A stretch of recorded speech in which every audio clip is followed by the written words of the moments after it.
Yesterday, December 7th, 1941, a date which will live in infamy. The United States of America was suddenly and deliberately attacked by naval and air forces of the Empire of Japan. Before the smoke cleared in Pearl Harbor, Congress declared war on Japan. But America was forced to fight two wars, one against Hitler, who was marching through Europe, the other against Japan in the Pacific. We seem very weak. We seem to argue about everything. However, with those bombs falling on Pearl Harbor, the American public, which moments before had divided 50-50 on whether we should even go to war with Hitler, suddenly became one. The indelible memory of the surprise attack and defeat embittered Americans. Remember Pearl Harbor became the slogan that symbolized revenge and inspired Americans throughout the nearly 4 years of war in the Pacific.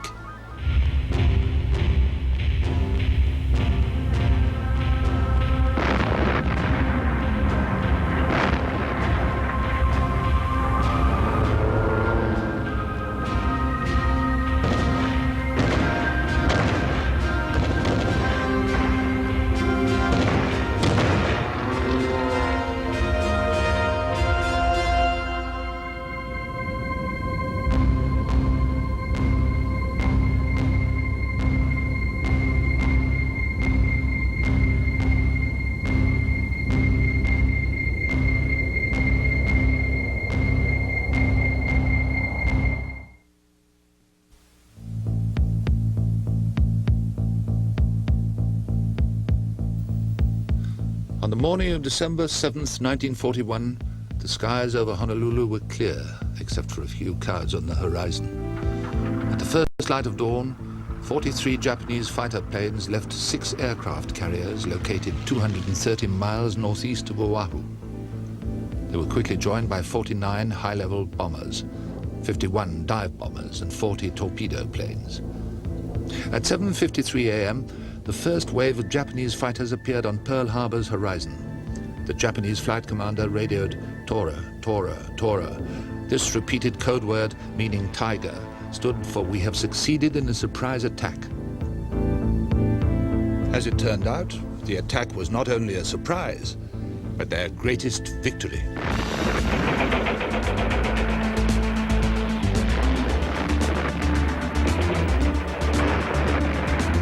For the citizens of Honolulu and military personnel in and around Pearl Harbor, the drone of bombers was not unusual. Sandy Saunders was standing on this boathouse landing on the morning of December 7th. They would have a lot of mock raids, different installations on the island, attacking another one and so forth, so it wasn't unusual to see a lot of planes around Pearl on the weekend. Hillary Jones was outside the gate at Pearl Harbor's Hickam Airfield when the bombing began. When I first saw the planes, I thought, well, it's a practice because it was going on all the time. You could look in the air any time of day then and see 15, 20 planes practicing. But then one came pretty close and I saw that rising sun on there. I thought, man, this ain't practice. The objective of the first wave of Japanese bombers was to cripple American military aircraft at Wheeler and Hickam airfields. This succeeded in thwarting the American Air Force from mounting a counterattack. Of the 450 military aircraft on the island of Oahu, only 38 were able to become airborne, and of those, 10 were shot down.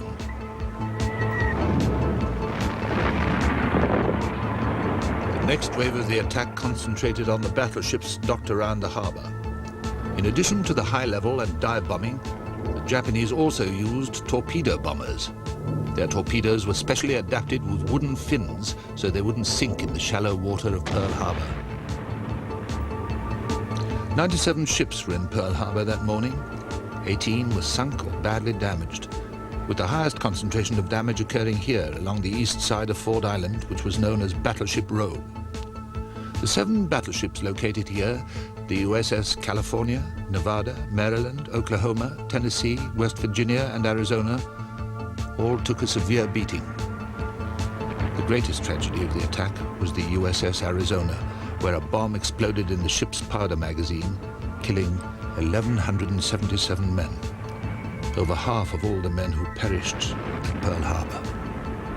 Richard Fisk was on the deck of the West Virginia, which was docked directly next to the Arizona when it blew up.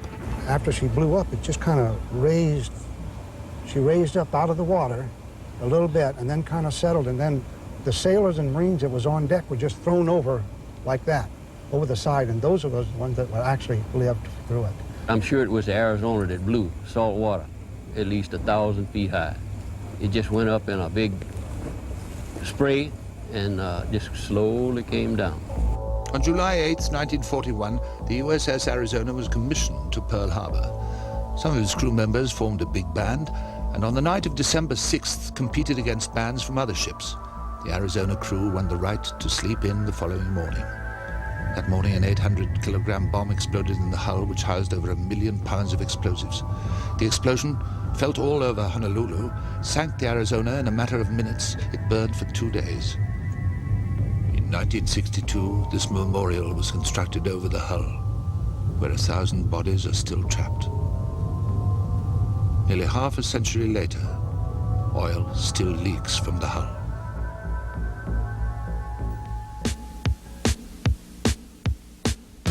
Japanese dive bombers continued to pound Battleship Row. The USS Oklahoma took a number of torpedoes and capsized, killing 415 men. The USS California sank, going down on her stern. The USS West Virginia took 2 bombs, 6 torpedoes, and settled into the fiery water, fueled by oil leaking from the crippled ships. The USS Nevada was the only battleship that managed to get underway. But as it steamed toward the mouth of the harbor, it was attacked and ordered to run aground. This alleviated any risk of sinking and blocking the channel entrance. Many ships which were not on Battleship Row were also seriously damaged. Minutes after the attack began, the USS Utah took 2 torpedoes and sank on the west side of Ford Island. The USS Shaw exploded in dry dock. Luckily, the hospital ship Solace escaped unharmed. It sent launches out to retrieve sailors from the flaming waters. Herman Hastrup rode on one of those launches. There were often flames sweeping over the surface of the water, right next to where our boat was. And in some cases, I saw some of the surviving sailors in the water duck under to avoid getting burned by the flames. Well, we fished as many of them out of the water as we could. In a little over 2 hours, America sustained 2,409 military and civilian fatalities. A further 1,178 people were wounded in this surprise attack. But there are questions as to whether it was a surprise attack.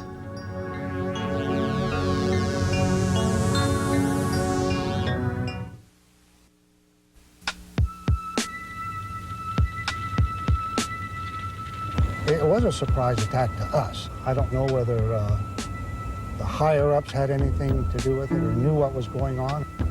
Joseph Ritson was stationed at Pearl on the morning of the attack. Somehow, I just couldn't believe how this thing could be pulled off without any knowledge. Just couldn't believe that this could be pulled off in such secrecy.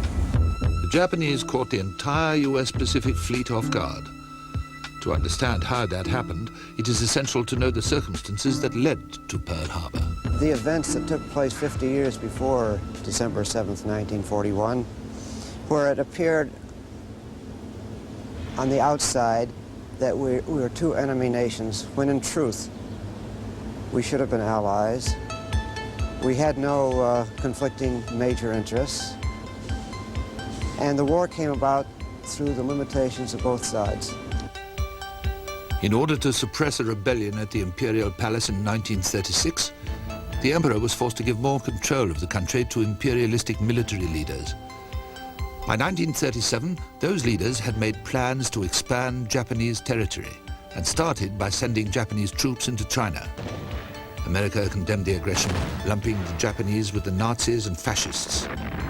The attack on an American gunboat in China prompted America to levy embargoes on raw materials, And when Japan entered into the tripartite pact with Germany and Italy, the United States broadened its embargo to include oil. The Japanese considered that a serious blow, for they had no domestic oil supplies. America attempted to negotiate, but they didn't understand the Japanese culture.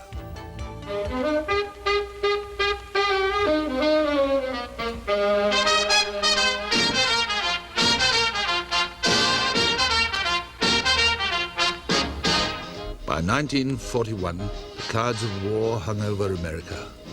The country was divided. Half thought it should remain isolated, while the rest felt it should help fight Germany and Japan. President Roosevelt considered Germany as a serious threat, but could not gather enough support for his war effort. He needed something to unite Americans against Germany.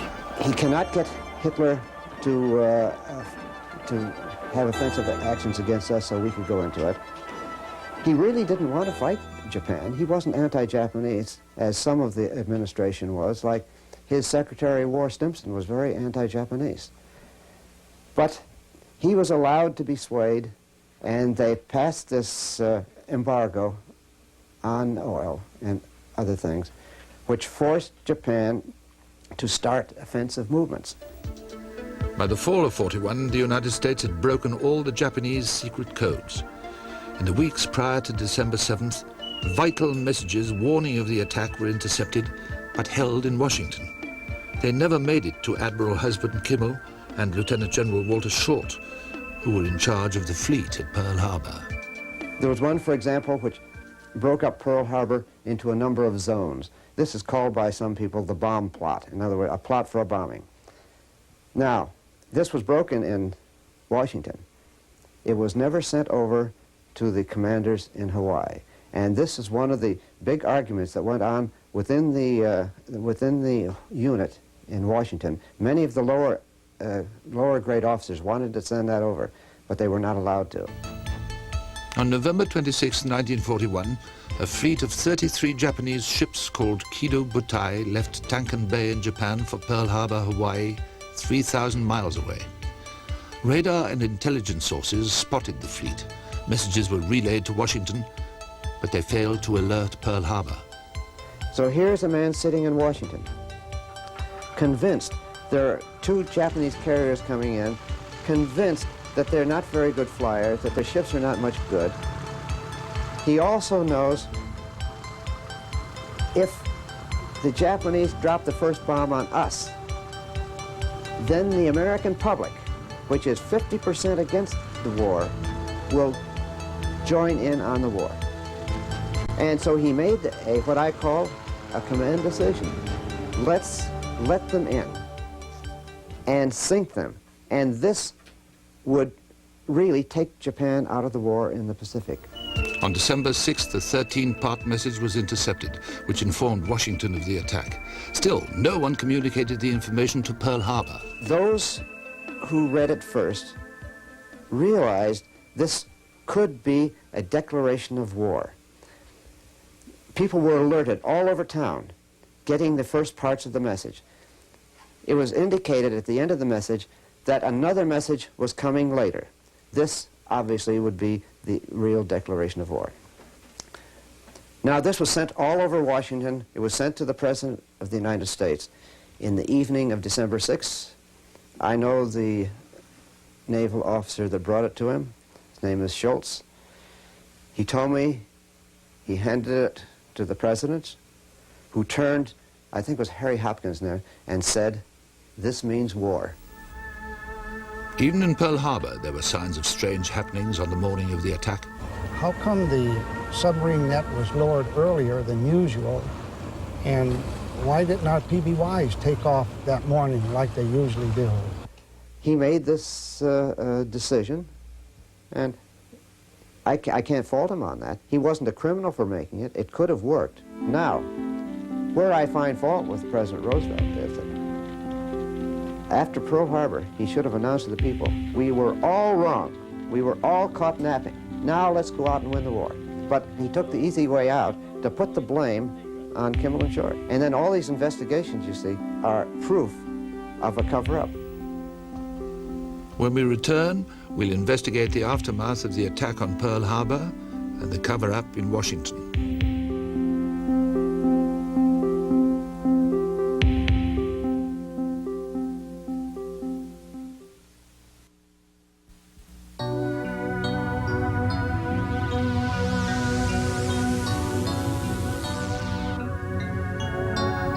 After the bombing, everyone in Pearl Harbor feared the Japanese might re-attack or invade Hawaii.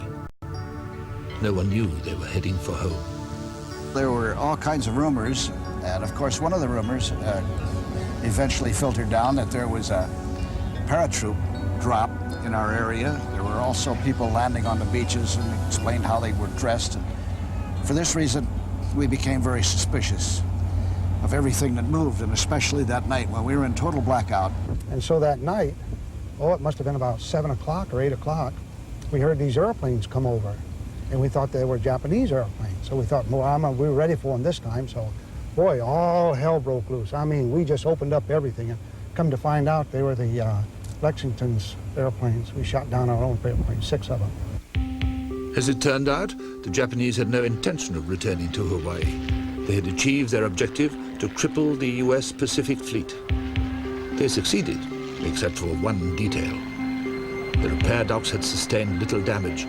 Despite the massive physical destruction, a good portion of the Pacific Fleet was repaired within weeks, thanks to men like Herman Hustrup, who headed the civilian salvage unit. We had thousands of people working here, and the biggest job to be done was actually the structural repair work, where you had to have people that could remove damaged portions by flame burning and the electric welding. Some of the burning was done by people that had never done that type of work before. Some of the welding was done by people that were used to repairing horseshoes up in Oklahoma. And the work was completed during that period of 3 weeks. The restoration of the Pacific Fleet was one of the great success stories of World War II. Of the 18 ships sunk or damaged, only 3 were unable to be salvaged or repaired. But clearing the wreckage and dead was easy compared to clearing the blame. Admiral Kimmel and Lieutenant Commander Short became the scapegoats. Why did Kimmel and Short take the rap? They took the rap because they were furthest away from Washington. The Pacific Fleet deserved a fighting chance. It was entitled to receive from the Navy Department the best information available. Such information had been urgently requested. I cannot understand now. I have never understood. I may never understand why I was deprived of the information available in the Navy Department in Washington on Saturday night and Sunday morning. If this investigation succeeds in preserving for the future the pertinent facts about Pearl Harbor, I shall be content.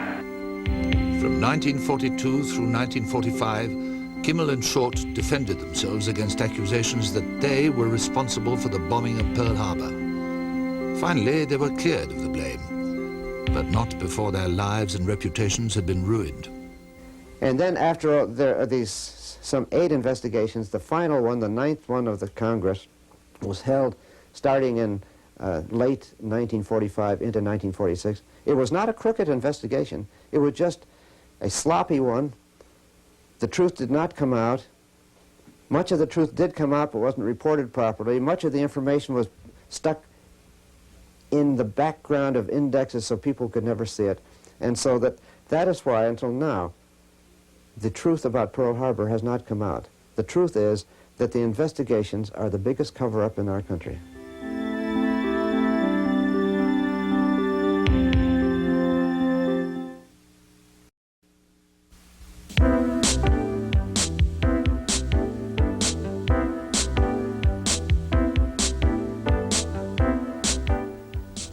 Today, little remains to remind us of the devastation. Most of the damaged ships were salvaged, but 2 remain. The USS Utah rests just as it was sunk on the west side of Ford Island. The only other ship that was not raised or salvaged was the USS Arizona. Except for its superstructure, which was removed in 1943, the Arizona rests as it was sunk the morning of December 7th.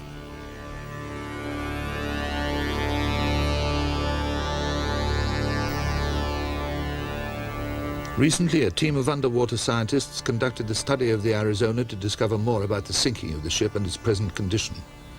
Gary Cummins superintendent of the Arizona Memorial, joined the expedition. The ship is in one piece, yeah. It's not separated at any point except for the remains, the superstructure that was cut off during the war, the mast and the bridge and so on. As the ship gets older, that tremendous weight penalty they're imposing could really begin to tell, and we could have a collapse there unless we do something. It's not an immediate problem. It's something we can program in, look at in the future. We did pinpoint the source of the oil, and we were surprised to find out that it's coming out of a very small hole in the deck next to the number 3 gun position. A blob of oil was coming out at the rate of about 1 every 20 seconds.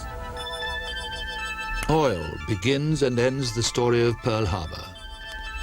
It was America's decision to cut off Japan's supply of oil that triggered a chain of events which led to the attack on Pearl Harbor. Today, this little bit of oil is the only living reminder of Pearl Harbor, December 7th, 1941.